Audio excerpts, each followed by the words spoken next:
Ladies and gentlemen, welcome to week 7 video. And we're going to visit, as we're sliding down to the end, we're going to visit about some expectations and things that we'll be doing. So, this week we're focusing on story maps for both reading and writing and how they help with comprehension, and laying out a piece so students can effectively write about it. I'm sure you're probably already aware, but story maps got their start with Walt Disney when he was working on his feature films. And he would lay things out with storyboards, basically, as he wanted the films to go. And it helped keep all of the artists who were working on the different components of the film on task, and it helped them be well organized.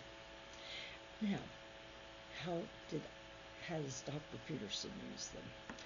Well, I mentioned earlier that when I brought back to my classroom Step Up to Writing, one of the things that Maureen Allman and her colleagues focused on was doing a story map and giving kiddos visuals. We used graphic organizers, and as we were preparing for the National History Day presentations, basically we had pictures laid out or pinned to the wall, basically, around the room.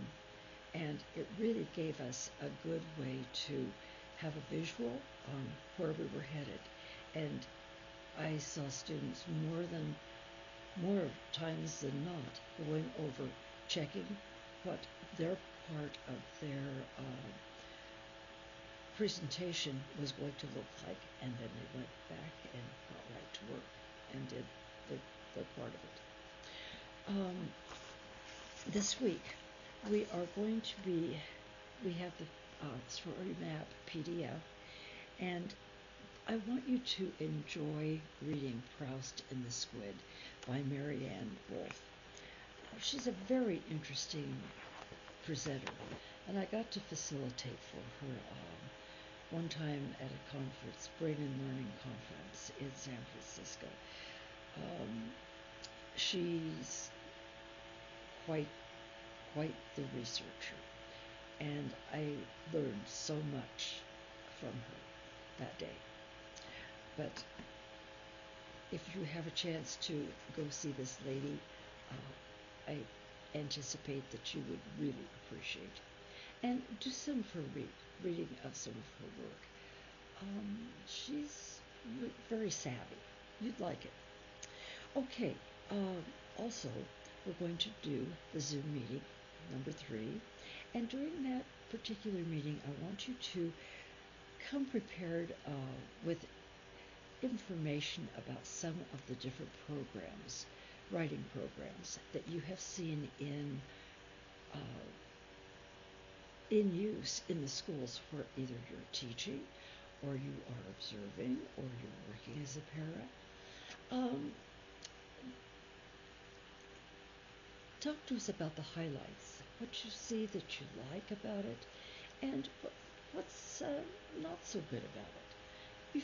Be fair about it, but is it working for the kiddos in your school? And if not, what might be added to help them out? Then, the last thing we're going to do with that meeting is we're going to do reader odds. And you will have 5 books from which to choose, and they'll be posted below. And I'm still I don't have my last one ready to go up yet on the list, because I'm waiting for permission to use a Patricia Polacco book, and no one seems to know who has the authority to give me permission to use it in an online format. So it will either use it or we won't. Okay, there are also some videos this week, and one is teaching students to use text structure to understand, and that comes right into our storyboards. Once upon a year, I used this. I've told you before about my new student who came in as a seventh grader and said, "I read and write as second grade level, and nothing you can do to change that." Well, we did. And storyboards was something that we used often. And my aides used them with this young gentleman, and it worked. So, the last thing is a TED Talk. And it's an interesting one. It's about, can we afford to ignore the science of reading? And no, we can't, because it basically ties a lot of loose ends together. So I anticipate that you're going to appreciate that as we go. I believe that is it, and thank you for all of your hard work. I'm very much looking forward to having your culminating projects come in.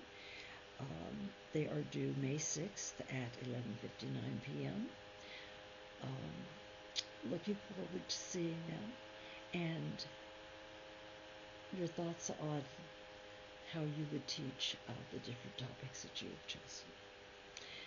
Have a lovely, lovely week, and if you have questions, give me a quick call, 308-430-1513, or text me through our inbox. Talk to you later. Thank you. Have a lovely week.